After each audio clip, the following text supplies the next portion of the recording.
Hi, I am Nikki, and you are listening to the EduLEADER podcast. This is a place to celebrate fantastic educators, and this is a place teachers can go to learn about amazing things happening outside their classroom. Today, I am here with my friend, Heather Garcia, who is an amazing third grade teacher leader. And I can't wait to hear what some of the cool things are that she's got going on in her classroom. So, Heather, would you mind sharing a little bit about yourself? Sure. My name is Heather Garcia, as Nikki said, and I'm a third grade teacher in Rossville, Kansas. This is my 14th year teaching, and I've taught first, second, and third grade. And I'm working on my master's in school leadership. I'm married and I have 2 kids, and we stay pretty busy all the time. So, yes. I'm sure teachers have a knack for teaching all day and then going to school as a student at night, right? That's right. We managed to do that somehow. That's our go-to evening activity. Yes, exactly. So you shared some cool things that are going on in your classroom. Can you tell us about what you're doing? Sure. This year we decided to work on something called a kindness project. So each month we do some sort of activity that involves kindness in our community. We have a small community and that really gives back to the school and is really involved. And so we wanted to not only have our kids appreciate what they have here in our community, but also give back.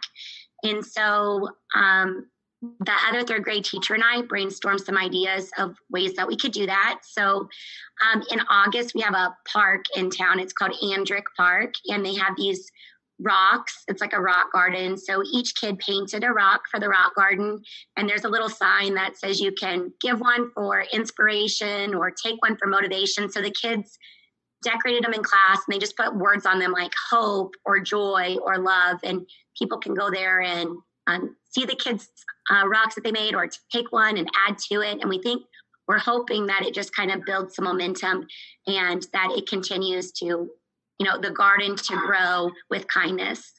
That's a really cool idea. In September, we decided it was homecoming, and our school, the grade school is just a couple blocks from the high school, but we kind of felt like we weren't really a part of the homecoming activities. The high school, they dress up every day, and they did, a Disney theme this year. So we went over and picked up trash at the high school, and then we were the dogs, the Rossville Bulldogs. So we painted paw prints along the sidewalk around the football field just to get ready for homecoming, red and black. And that was a bit of a challenge, but they were able to do it. We made stencils, which made it easier. But the plastic gloves, they were like sticking to the kids, and it was kind of a mess. But when we lifted up all the stencils, it looked great, and the community gave us lots of positive feedback on how much they appreciated it, and the kids felt that sense of ownership and pride with it too. I love that, building that the school pride, and that's really neat to incorporate elementary school with high school activities. Because the elementary school kids look up to the high school kids so much. They do. Last month we did, we collected stuffed animals. It's called the SAFE Project. And any law enforcement or fire departments, we have a fire department that's just 2 blocks from the school. We collected stuffed animals, and then we donated them to the fire department so that the fire department can pass those out to kids who have a traumatic incident, whether it be a house fire or a car accident, or even if they're just a first responder to a call, they can pass out those stuffed animals. So the fire trucks came to the school and picked up the stuffed animals, but they also came in and did a little presentation, October's fire safety awareness. So they came in and did a presentation on fire safety and finding your exits and having a safe spot and stop, drop, and roll, and some of those other keys to safety. This month, November, we're in the middle of a canned food drive. The third graders recycled boxes and put one outside of each teacher's classroom. And then we made a Google spreadsheet where they typed in each teacher's name, and they went around and counted each box, and then put it into the Google Sheets. We haven't found the total yet. We'll teach them about formulas soon, but that ends on Friday, and then we'll be donating those to the 2 food pantries in our town, which are the 2 churches. We have always kind of decided what the kindness projects were going to be, and because we wanted to show the kids, but when we come back from Christmas break, the kids will get to decide what their own projects will be. We kind of wanted, we wanted to teach them about kindness, but if I'm telling the kids what I want them to do, right, we have each one of our students makes a goal, and we do it by the 9 weeks. And so we started trying to make connections with their personal goals to a goal that they can make in the community. So one of my friends, let me look at their desk real quick. And they all work around relationships. So helping others, being a good friend, personal goals, and how can they work with those to do a kindness project in the community. So we've done, like, they're 3rd graders. So one was like, do a car wash, and then donate the money. We have some people in our community who are sick. Some of them have been teachers in the past. And so they have relationships with those people, and so they want to give back to them. Others are sweet little things, and it could be somebody that they don't know. Go around and pass out flowers on doorsteps. Let's see what else. Their ideas are neat. Some of them are large, and if we decide to do them, we'll have to figure out a way to help support them, definitely. I don't think they understand, like they say we'll give to charity. We have to find exactly what that means. One wanted to make blankets for the rescue mission, which is great. But then we have to figure out a way to make money to provide the fabric so that we can make the tie blankets that they made last year at camp. We've talked about selling hot chocolate and raising money, and then using those funds to supplement our kindness projects when they need money.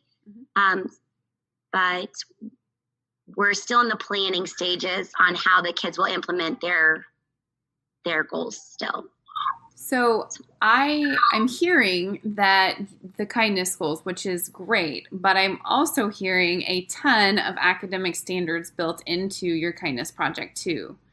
A lot of planning and strategy and figuring out how to build something. Do you guys work on that intentionally, or is that something that is just like a major, really cool side benefit of your kindness project? Well, now that you mentioned it, I think it's a really cool side benefit because we didn't intentionally do that. I think that when we teach to our students, we want to teach them, all the way around and just make them well-rounded individuals. And I think that just kind of happened. But thanks for pointing it out. So, do you give any sort of grade or anything for projects like this? How do you build this into your day so you have time within your schedule constraints? Right. We only have time really on Fridays when we don't have reading and math interventions. We don't have those on Fridays. So we have an extra hour on Fridays to put in whatever we feel we need to get caught up on the week. And so we build in time. Then also during our class meetings, we do a class meeting to start the day. So I'll say today's, I want you to think about these things. And sometimes I'll just give them a Post-it note. I want them to write down their ideas. Sometimes I'll give them a notebook and I'll say, I need everyone today during reading group time to add to this list of ideas, because there isn't a lot of time to do that planning. So usually just on Fridays. And then whenever we do an activity, whether it be go to the high school or things like that, we just, kind of cut out a little bit of academic time, just carve that out because we feel like it is important for the students. So if there's a listener on the podcast that is thinking about starting something like this for their school, what suggestion would you have for them in getting this going? I think that first, just talk to the principal. I lived in this community for only 5 years, and so I didn't know a lot of people that I could contact to start some things. And so I had messaged my principal and said, here we want our students to give back to the community. What are some ways? And we kind of brainstormed some ideas. And then I started following we have a Rossville community page on Facebook. And so that's how I first learned about the Andrick Park Rocks and kind of building on something that was already started, that I didn't have to come up with all my brand new ideas, that I could just kind of piggyback off someone else's. There's a Scholastic even sent out an email just this last week that they're doing a pajama drive and donating lots of books. So we thought about, jumping on board with that. When one of my students mentioned the rescue mission, we went to the rescue mission's website and looked for places to donate and charities and saw what some of their needs were. I think there's lots of ways that kids can get involved. We just have to be willing to kind of, search the internet and ask questions and ask people for help to get them involved. And I think once it kind of starts this momentum, I'm hoping it will become contagious in the building. And then everybody will just be looking for ways to get involved. So at this point, is this just your third grade team that does this? Just the third grade. Yes. Last year we sold popcorn on Fridays, and I think they raised almost $300. And we bought fleece material at Walmart, and we made 22 blankets and donated those to the mission.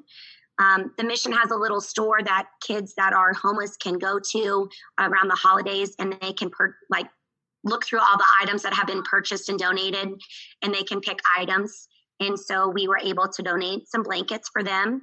And so then this year, the second graders coming in were like, what are we going to do for kindness projects? And so just keeping that going. This year we decided not to do one big project, but do lots of little ones. But the kids want to do a big project. So I think a big project is probably going to happen with their brainstorming ideas in the spring. So we're excited. What a beautiful thing to do for your school and your community. I am so excited to see where this goes. And I hope that maybe the end of the year we can have a follow-up interview and figure out and we can share and learn what your big project was. I think that'd be cool. That would be great. All right. Well, thank you very much, Heather, for taking the time to share with us. And thank you to the EduLEADER listeners for taking the time to network and learn about cool things happening across the state of Kansas. So this is fun. Thank you very much, Heather. Thank you. I appreciate it.